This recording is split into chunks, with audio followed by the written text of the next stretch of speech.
आपल्यावरती कोणाचा तरी कायम प्रभाव असतो. हम्म. आपण आपल्यावरती इन्फ्लुएन्स असतो कोणाचा तरी आणि आपण त्याचं शिकत शिकत 4 गोष्टी त्याच्या शिकतही आपण आपल्या त्या आत्मसात करत असतो. तर गेल्या 16 वर्षामध्ये हा जो तुझा आरजेचा प्रवास झालेला आहे, तर तुझ्यावरती अशा कुठल्या आरजेचा प्रभाव आतापर्यंत पडलाय किंवा तुझा सगळ्यात आवडता आरजे किंवा आवडती आरजे कोण? प्रभाव असा का नाही पडला मी सांगतो. कारण एक तर सेकंड फेज रेडिओ स्टेशनचे आम्ही रेडिओ जॉकी आहोत. त्याच्या आधी काही रेडिओ जॉकीज झाले होते. म्हणजे जर मला आज 16 वर्ष झाली असतील, 16 चालू असेल, तर तो फर्स्ट फेजचा रेडिओ जॉकी मला वाटतं हा 19-20 वर्षाचा एक्सपिरियन्स असेल. बरं, कमर्शियल रेडिओ माहितीच नव्हतं आपल्याला. मी जसं अपघाताने म्हणालो, मग आपण आपल्या स्टाईलनं बोलत राहायचं. पण आम्हाला ज्यावेळी मी SFMमध्ये होतो, कुठल्याही स्टेशनमध्ये असलो, तर आम्हाला आमच्या नॅशनल रेडिओ जॉकीज म्हणजे मुंबई, दिल्ली ह्या शहरामध्ये रेडिओ जॉकीजचं बोलणं कसं असतं, कसं बोललं पाहिजे, याच्या लिंक्स यायच्या, त्या आम्ही ऐकायचो, त्यातलं थोडंफार घ्यायचो, त्यात आमचं काहीतरी टाकायचो. ते असं डेव्हलप होत गेलं. पण माझे आवडते रेडिओ जॉकीज हे वेगवेगळ्या वेळी वेगवेगळे होते.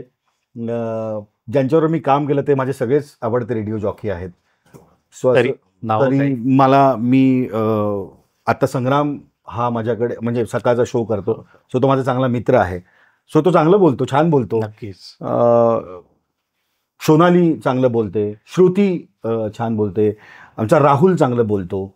आमचा म्हणजे राहुल मित्र आहे. हां. आणि बंड्या चांगलं बोलतो असं हे सगळे म्हणतात. त्यामुळे तोही चांगलं बोलतो. हे आत्ता आहे. नाशिकमध्ये मी असताना माझा एक मित्र होता, RJ आदी म्हणून. त्याचं नाव खरं वेगळं होतं. तो फार अप्रतिम बोलायचा. मला विचारलं तर ह्या सगळ्या नावांपेक्षा मला त्याचं बोलणं अधिक आवडतं. नाशिकमध्ये आणखीन मी सांगतो की रेडिओ सुरू करत असताना मला स्मिताचं बोलणं प्रचंड आवडायचं. आणि इनफॅक्ट माझ्या त्याच आदी नावाच्या मित्रानं सांगितलं होतं की स्मिताला तू ऐकलं पाहिजे, तिचा फार सुंदर शो असतो, पुराणी जीन्स नावाचा. तो तिचा अप्रतिम व्हॉइस मला खूप आवडायचा. नाशिकमध्ये असताना भूषण नावाचा एक रेडिओ जॉकी, तो सुद्धा उत्तम होता. नाशिकमध्ये आणखीन एक रेडिओ जॉकी होता बंड्या नावाचा, त्याचाही आवाज छान होता असं लोक म्हणतात.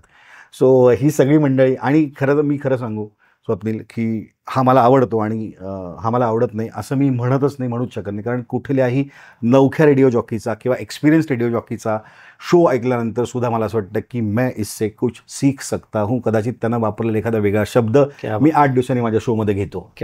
माझ्या मनाला माहिती असतं की मी कॉपी केलाय, ठीक आहे, पण आवडलेलं असतं आणि म्हणून मी ते घेतो. आत्ता जी मी सगळी नावं घेतली ही सिनियर नावं आहेत, मोठी नावं आहेत, यांचं बरंच करिअर झालं आहे. पण कुठल्याही छोट्या शहरात गेल्यानंतर तुलनेनं तिथल्या रेडिओ जॉकींना पण मी आवर्जून ऐकतो आणि त्यांच्याकडनं पण काहीतरी ऐकून येतो आणि ते इथे विकण्याचा प्रयत्न करतो. हे मी ऑनेस्टली सांगतो.